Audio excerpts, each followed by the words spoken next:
Olá! Nesta videoaula vamos tratar sobre o sistema econômico. Particularmente vamos entender um pouco mais como funciona o sistema de economia de mercado. Vamos aos objetivos. Nesta videoaula teremos como objetivos entender os elementos do sistema econômico, compreender o funcionamento do sistema de economia de mercado e também entender o importante papel que representam as políticas econômicas. Vamos lá! O sistema econômico vai ser um conjunto de relações técnicas, básicas e institucionais que caracterizam a organização econômica de uma sociedade. Quando pensamos no sistema econômico, estamos respondendo a 3 perguntas: que bens e serviços nós vamos produzir e em que quantidade? Como nós vamos produzir esses bens e esses serviços? E para quem nós vamos produzir, ou seja, quem consumirá os bens e serviços produzidos? A base de todo sistema econômico é a troca. E a troca é uma transação em que 2 indivíduos, ou mais, permutam bens entre si. Eles se desfazem do produto que possuem em excesso e adquirem os produtos que necessitam. Então, se a gente pensar nas primeiras sociedades, que começaram a gerar excedentes, nós vamos imaginar que elas faziam primeiramente trocas desses excedentes. Imagine, por exemplo, um agricultor que planta trigo e ele vai fazer uma troca desse trigo com um criador de animais que vai fornecer para ele carne. Eles vão ter que decidir entre eles qual quantidade de trigo vai compensar uma certa determinada quantidade de carne, para que eles possam ter uma troca justa. Toda vez que eles vão fazer a troca, eles precisam também levar todo o trigo que eles precisam e toda a carne. É um pouco trabalhoso. Em algumas situações, fica complicado transportar tanto trigo e tanta carne de um lugar para outro. Por conta disso, historicamente, acabou surgindo o dinheiro como base das trocas. Então, o dinheiro vai ser todo meio de pagamento que vai ser aceito entre os participantes das trocas, que pode ser novamente trocado ou permutado por outros bens e serviços, além de ser utilizado também para poder saldar dívidas, que também é um conceito que aparece a partir do dinheiro. Imagine agora que o agricultor precisa de um arado. Ele pode vender o trigo para o criador e, ao invés de receber carne, que ele não precisa agora, ele pode receber o dinheiro, equivalente à quantidade dessa relação trigo-carne que eles tinham estabelecido. Esse dinheiro agora pode ser utilizado para poder comprar o arado com o ferreiro. Naturalmente também, o arado vai ser definido em termos de uma determinada quantidade de dinheiro que o ferreiro aceita, porque o ferreiro também tem necessidades. No momento, por exemplo, o ferreiro está querendo comprar carne.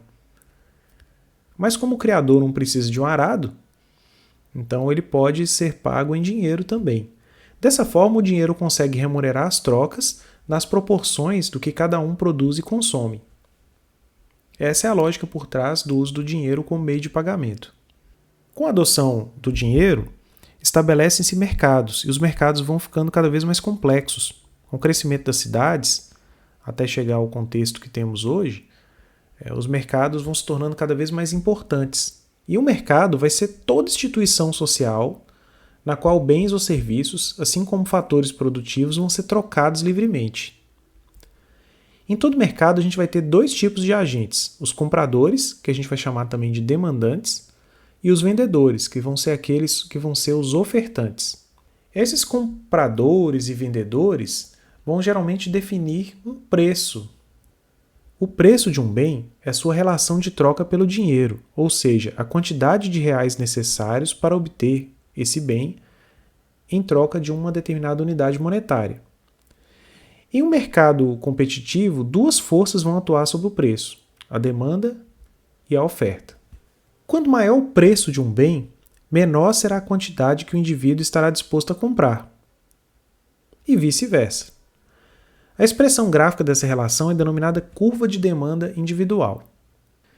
Veja nessa curva, onde se relaciona o preço com a quantidade, que nós temos duas situações aqui, de quantidades. Uma quantidade 1 que está associada com o preço 1 e um preço 2 que está associado com uma quantidade 2.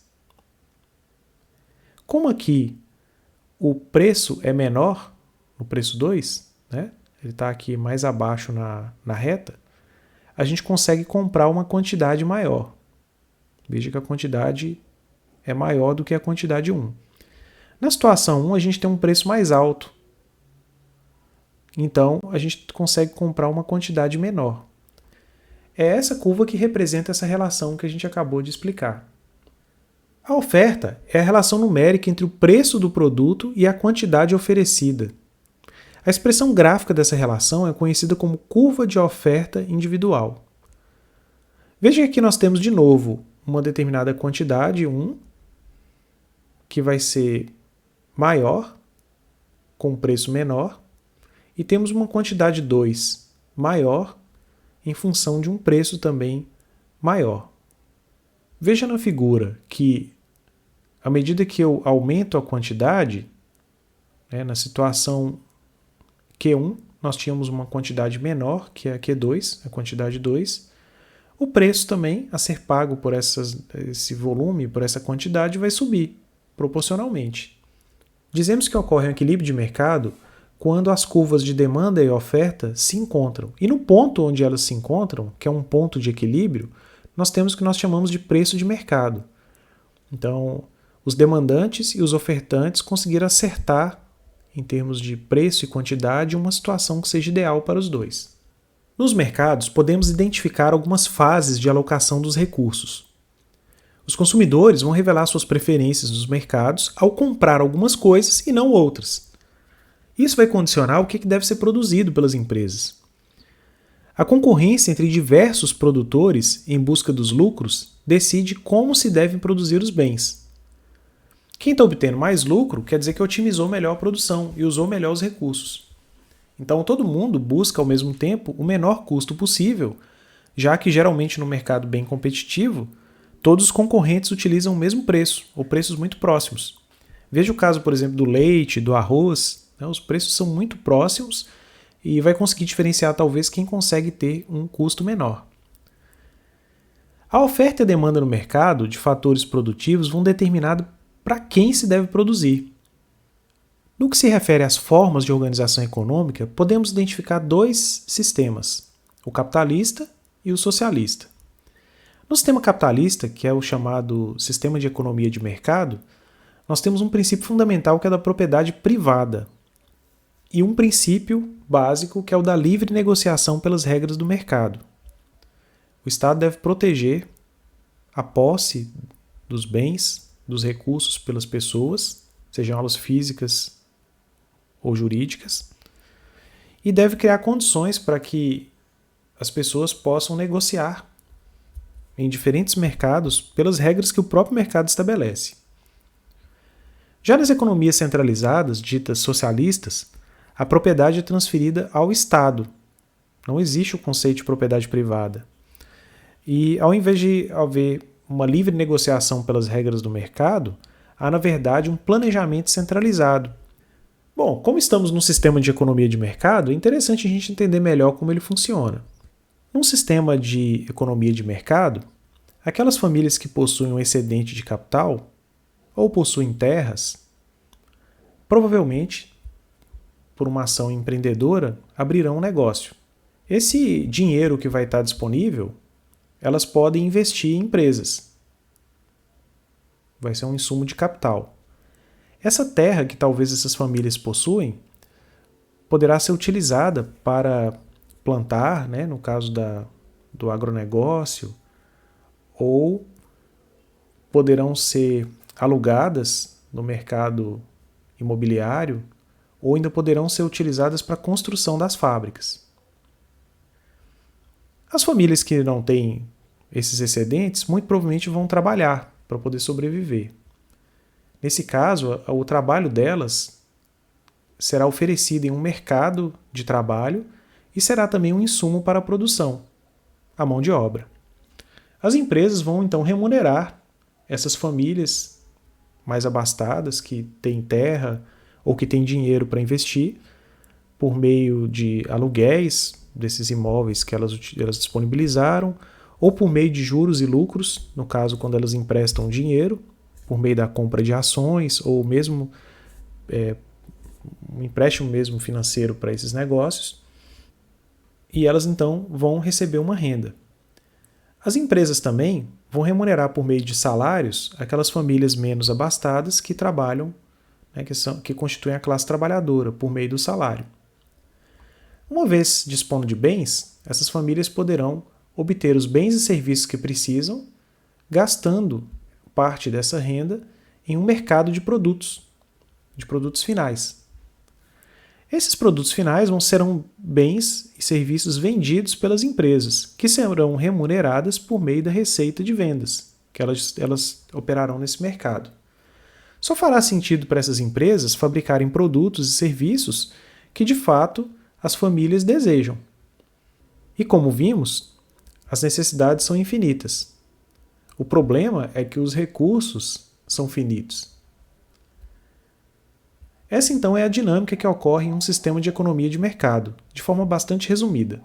Buscando o equilíbrio desse mercado, os governos adotam políticas econômicas. São medidas que procuram promover o desenvolvimento da economia, buscar o pleno emprego e a sua estabilidade, equilibrar o volume financeiro das transações econômicas com o exterior, e também a estabilidade de preços e o controle da inflação. São políticas também que promovem a distribuição das riquezas e das rendas. As políticas econômicas podem ser agrupadas em 3 categorias: a política monetária, a política fiscal e a cambial. Vamos falar um pouco sobre cada uma delas. A política monetária trata-se do controle da oferta de moeda e das taxas de juros que garantem a liquidez ideal de cada momento econômico. Tem como objetivos a expansão econômica e o pleno emprego, minimizar a inflação e equilibrar a balança de pagamentos. No Brasil, nós utilizamos o regime de metas de inflação. Nesse regime, o Estado tenta controlar a quantidade de dinheiro que circula na economia, buscando atingir algumas metas que são definidas pelo Banco Central. E talvez seja bom a gente entender melhor o que é a inflação. A base monetária é o indicador do volume de dinheiro que está na economia, o papel moeda em poder público. Então, é o indicador básico que vai ser utilizado para a política monetária.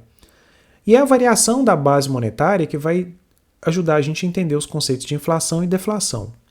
A inflação é um fenômeno em que há um aumento dos preços gerais da economia durante certo período de tempo, e isso ocasiona a perda de poder aquisitivo da moeda. Então, de forma relativamente rápida e num período curto de tempo, os preços aumentam muito. E os salários, por exemplo, eles não dão conta de aumentar nesse mesmo ritmo. Então as pessoas perdem o poder de compra. A gente tem nessa situação uma inflação. A deflação vai ser o contrário disso.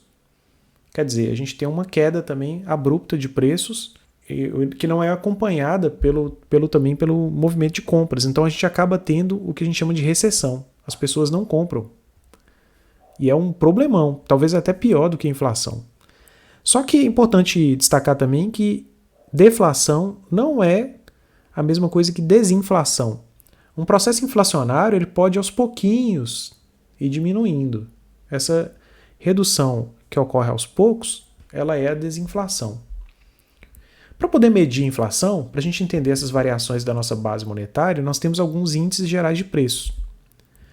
No Brasil, nós utilizamos oficialmente o IPCA. O IPCA é o mais relevante do ponto de vista da política econômica. Foi um índice que foi selecionado pelo Conselho Monetário Nacional como referência para o sistema de metas de inflação, implementado em 1999. O INPC ele é mais utilizado em dissídios salariais. Ele mede a variação dos preços para quem está na faixa salarial de até 6 salários mínimos. O IGPDI ele remonta lá a 1944. Ele é muito usado para correção de preços administrados, inclusive aluguéis. Muito frequentemente é o índice que o pessoal utiliza. O IGPM também frequentemente é utilizado para isso. Ele é o índice mais utilizado também como indexador financeiro, principalmente para títulos da dívida pública do governo, e ele também corrige preços administrados. Foi criado em 1989. E temos por último o IPC-FIP, que é restrito ao município de São Paulo, mas também é muito importante. Vamos dar uma olhadinha em como é que evolui o IPCA, que é um dos índices gerais de preço. E como nós vimos aqui, esses índices eles medem as variações de preço de um determinado conjunto de bens e serviços a partir de uma metodologia de apuração. Geralmente, por exemplo, no caso do IPCA, Um conjunto de famílias são selecionadas, um conjunto de produtos e serviços são selecionados a partir de uma pesquisa que é feita com as famílias de uma determinada localidade. Se verificam aqueles produtos que são mais comprados e eles passam a ser monitorados semanalmente ou mensalmente nos mercados, nos supermercados locais, de forma a se determinar as variações que acontecem. No caso do IPCA, que olha esses itens da cesta básica, a gente vê que houve uma grande variação desde 1995, quando começa-se a medir, né, esse indicador, até agora. Vemos que a gente está com uma inflação relativamente baixa comparada com o ponto que ela já chegou. A gente tem uma inflação ali de 27% quase, né, em 1995 e uma inflação nominal de 17% em 2003. Temos também inflação alta no período de 2015, né, de 9%, e ela caiu, mas está subindo, né, agora. A gente está com a tendência de provavelmente de subir. Então, é uma questão que deve ser monitorada e a gente entende que toda vez que há essas oscilações muito grandes, a gente tem algum efeito sobre o poder de compra do trabalhador. E isso afeta, de forma geral, aquele sistema todo que a gente viu. Quais são, portanto, os instrumentos utilizados pelo Banco Central para a política monetária no Brasil? É utilizada a emissão de papel moeda, o controle da taxa de juros, o depósito compulsório, o open market, o redesconto e o controle da base monetária. Vamos comentar sobre esses instrumentos.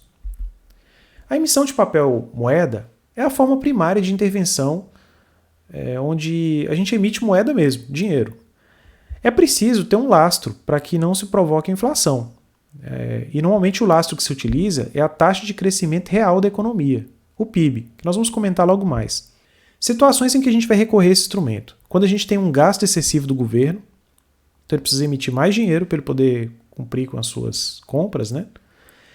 Quando há compra de excesso de moeda estrangeira que entra no país e quando há empréstimo também de recursos aos bancos comerciais. Vamos falar um pouquinho sobre o PIB. O Produto Interno Bruto é a soma de todos os bens e serviços finais produzidos por um país, estado ou cidade, geralmente em um ano. Todos os países calculam seu PIB nas suas respectivas moedas. O PIB do Brasil em 2019, por exemplo, foi de 7,3 trilhões. Temos no gráfico ao lado os valores do PIB de 2009 até 2019, ou seja, nos últimos 10 anos aí, antes desse ano corrente. Vemos que a gente teve uma situação de queda do PIB bastante significativa em 2015, de 3,55%, que se seguiu em 2016, de 3,31%. Estamos tendo uma recuperação bastante lenta da economia. Praticamente estamos quase num ritmo de deflação mesmo, um crescimento muito baixo. E a previsão para 2021 não é animadora. O FMI prevê uma queda de 5,8% no PIB no Brasil. A previsão nossa, se não me engano, a última que eu vi, foi de 5,5%. E, de fato, a pandemia e toda essa crise que estamos vivendo, ela realmente complica muito, né, essa questão do crescimento da economia.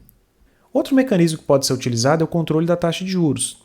Então, quando a gente quer estimular o consumo, a gente tem que diminuir a taxa de juros, que fica mais barato para as pessoas e as empresas, né, pagarem a prazo, e elas podem financiar as atividades com um custo menor. E elas provavelmente vão desejar fazer isso, porque elas analisam o custo de oportunidade. Quando a gente quer frear o consumo, aí a gente vai aumentar a taxa de juros. Nós temos um mecanismo que é utilizado no Brasil para isso, que é a taxa Selic. A taxa Selic vai ser a taxa média ajustada dos financiamentos diários apurados num sistema especial do governo que se chama Sistema Especial de Liquidação e de Custódia, Selic, para títulos federais. Por meio desse sistema, o governo comercializa os títulos públicos, por meio dos quais ele obtém recursos para poder desenvolver suas atividades. O juro que é cobrado por esses títulos normalmente é atrativo para as instituições financeiras, que os compram para obter essa remuneração. As instituições também podem querer se desfazer desses títulos. E aí esse mercado vai envolver, então, demandantes, vendedores de títulos públicos, e a taxa que vai ser utilizada, em média, nesse mercado, vai ser um bom indicador para que o governo consiga controlar as taxas de juros da economia. Pressupõe-se que essas taxas são baixas o suficiente para serem um referencial para os bancos. Veja que de 2017 para cá, há uma tendência de queda da taxa Selic. Nós estamos no patamar mais baixo acho que desde o início da taxa, em torno de 2%, de 2,5%. Pense que a taxa Selic já foi em torno de 45% quando começou o Plano Real, em 1994. Acho que esse valor chegou esse valor em 1995. Outra estratégia utilizada para a política monetária é o depósito compulsório. O depósito compulsório é um recolhimento feito pela rede bancária de um determinado percentual sobre os produtos financeiros para o Banco Central. O Banco Central vai congelar essa parte dos recursos depositados no sistema bancário.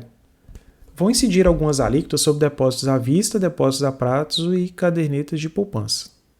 Até pouco tempo, e eu ainda acredito que seja assim, 43% dos depósitos à vista feitos pelos clientes precisavam ser recolhidos pelos bancos como depósito compulsório. Eles não ficam disponíveis para uso do banco, eles têm que ficar recolhidos lá, como se fosse uma conta junto ao Banco Central. No caso dos depósitos a prazo, 20%. 16% do dinheiro que a gente aplica na poupança também fica recolhido como depósito compulsório. E ainda existem outras situações.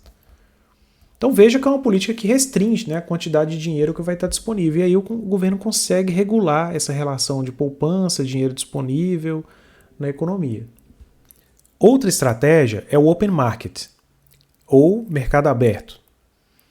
Compreende a compra e venda de títulos da dívida pública no mercado pelo Banco Central a fim de regular o fluxo monetário e influenciar os níveis da taxa de juros a curto prazo.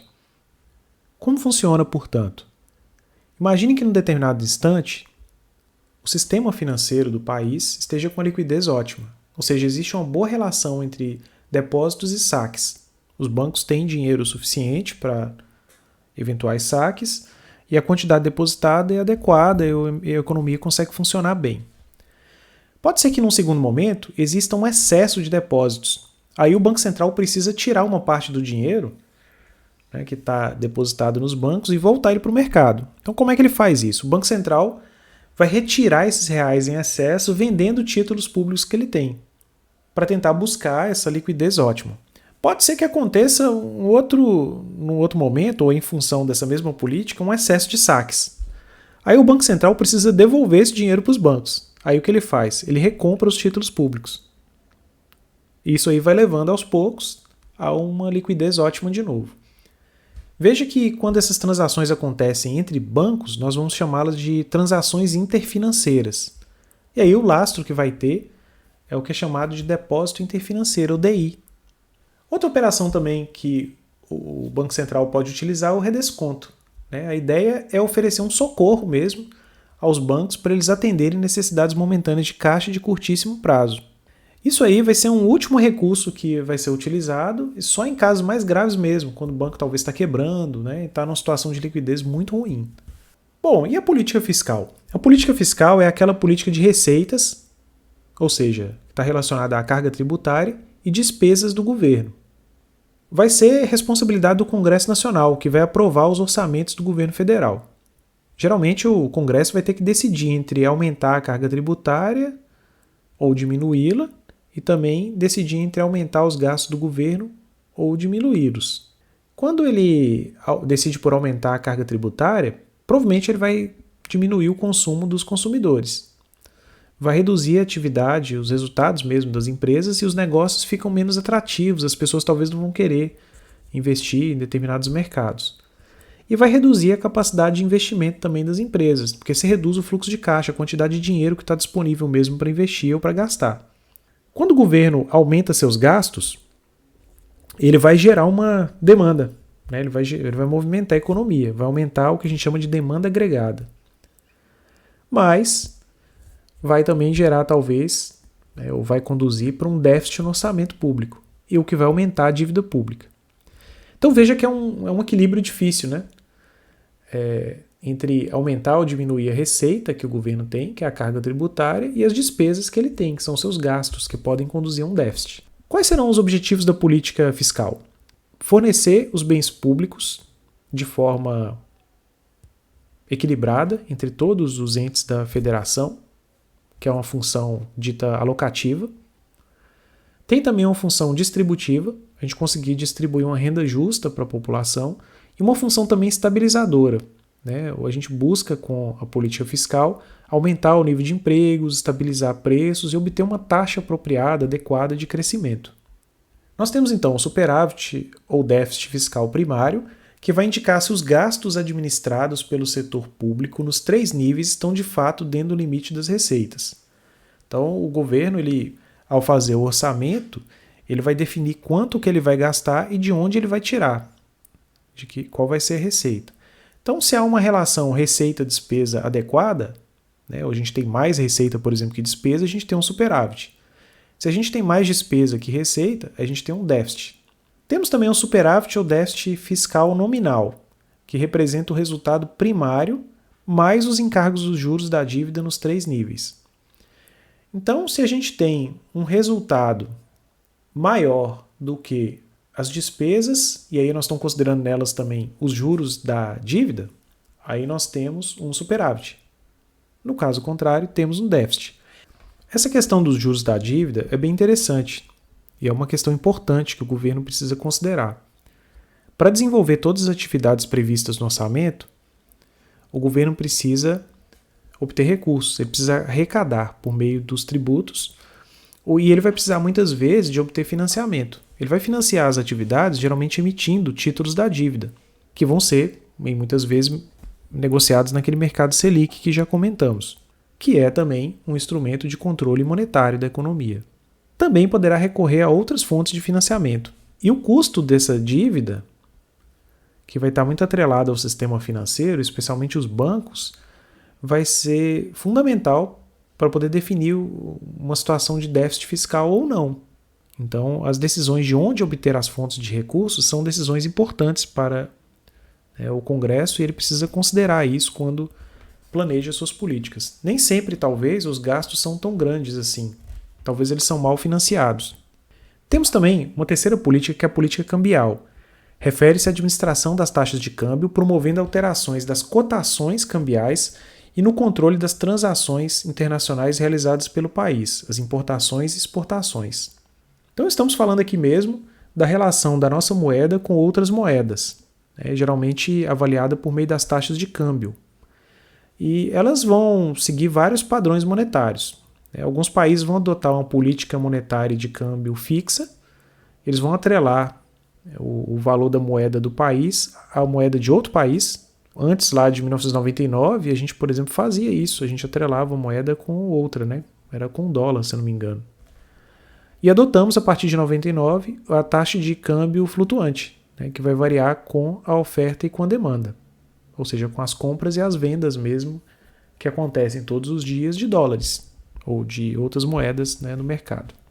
Aí a taxa de câmbio vai ser a métrica ou a medida que nós vamos utilizar para representar, né, o valor com que a autoridade monetária de um país aceita negociar sua moeda. Também representa a quantidade de moeda que a gente precisa para comprar uma moeda de outro país. Veja que, e esse gráfico aqui é muito legal, ele mostra os efeitos de cada uma das crises que nós passamos sobre a taxa de câmbio, né, a relação nossa real com o dólar. Então a gente tem a crise cambial de 2002, que provocou uma elevação, né, da taxa de câmbio do dólar. Depois tem uma queda com o boom das commodities. Depois vem a crise subprime, que foi aquela crise imobiliária que afetou bastante os países desenvolvidos e teve efeitos aqui também. Temos depois o governo Dilma, onde há uma elevação também do dólar. O governo Temer, onde a mesma tendência acontece, e agora no governo Bolsonaro, né, e principalmente nesse período agora da Covid-19, onde nós temos um grande crescimento do valor nominal da taxa de câmbio do dólar em relação ao real.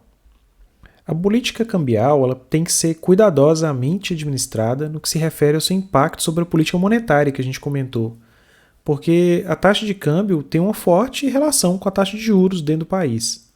Uma taxa de juros alta vai atrair capital de fora, de outros países, e isso vai provocar uma valorização da moeda do país. Por outro lado, se a gente reduz a taxa de juros, a gente pode levar a uma fuga de capitais do país, que financiam inclusive muitas empresas e até atividades governamentais. E isso leva também a uma desvalorização da moeda nacional. Então, são decisões bem complexas. Vamos deixar aqui, então, ao final, alguns desafios que a gente enfrenta nessa questão econômica atualmente.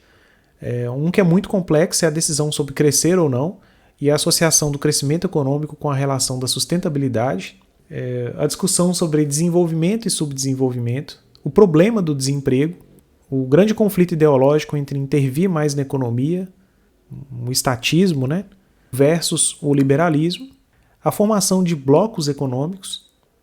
Vimos agora alguns conflitos no bloco europeu com a saída do Reino Unido. Recuperação após a pandemia, que é talvez um desafio mais complexo que temos agora, entre muitos outros que poderíamos citar. Ao final dessa videoaula, esperamos que você tenha entendido quais são os elementos do sistema econômico e todos os conceitos básicos envolvidos, que você também tenha compreendido como funciona o sistema de economia de mercado e que ao final também você tenha entendido a importância das políticas econômicas para a economia. Caso tenha dúvidas, entre em contato, estaremos à disposição para atendê-lo.